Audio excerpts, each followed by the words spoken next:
یہ قرآن لوگوں کی بیماریوں کا علاج بھی ہے۔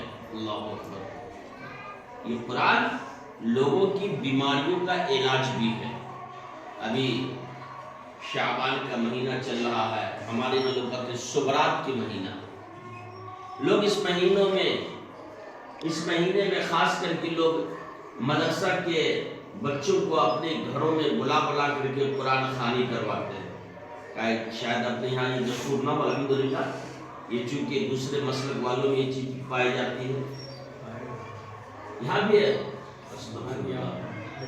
یہ بیماری اسی لیے ہے کہ ہم کو یہ قرآن روز پڑھنا چاہیے تھا، اس لیے کہ نبی صلی اللہ علیہ وسلم نے کہا کہ جن گھروں میں اس قرآن کی تلاوت ہوتی ہے ان گھروں میں بھوت پریت کا اثر نہیں ہوتا ہے، ان گھروں میں جنات کا اثر نہیں ہوتا ہے، ان گھروں میں شیطان نہیں جاتے ہیں۔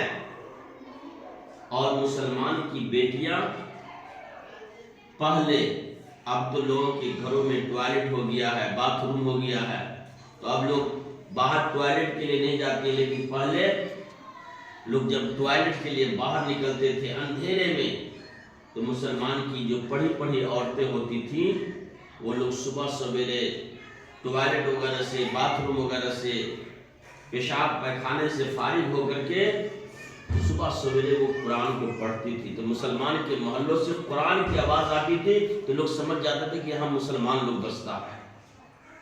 آج اس موبائل کی وجہ سے ہم لوگ 11 بجے، 12 بجے، 1 بجے تک جگے ہوئے رہتے ہیں، پھر ہماری آنکھیں نہیں کھلتی ہے فجر کے وقت میں۔ جب ہم فجر کے وقت میں جاگیں گے ہی تو قرآن کی تلاوت کہاں سے کر پائیں گے؟ اسی لیے ہندو محلہ میں اور مسلمان محلہ میں کوئی فرق ہمیں دکھلائی نہیں دے رہا ہے۔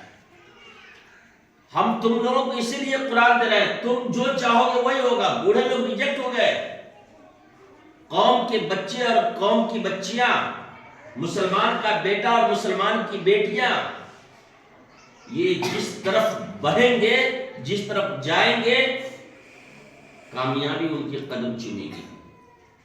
میری بیٹیوں، میری بچیوں، تم لوگوں کو دیکھ کر کے دشمنوں کو جلن ہوتا ہے، خاص کر کے جب تم نقاب میں نکلتی ہوگی، برقع پہن کے نکلتی ہوگی، تو تمہاری پہچان ہو جاتی ہے کہ مسلمان کی بیٹی جا رہی ہے۔ اور اصل مسلمان کی شہزادی، مسلمان کی صحیح بیٹی وہ ہے کہ نقاب بھی پہنتی ہو اور اپنے سینے میں قرآن کو بھی رکھی ہوئی ہو۔ ایک طرف نقاب ہے اور دوسری طرف قرآن۔ ہمیں قرآن زیادہ یاد کرنا چاہیے۔ تم اگر پڑھ لو گی، تم اگر قرآن یاد کر لو گی، قرآن کو اگر سیکھ لو گی، تو مرد جتنے کام نہیں کر پائیں گے اس سے کئی گنا کام تم زیادہ کر لو گی۔ اس لیے کہ عورتیں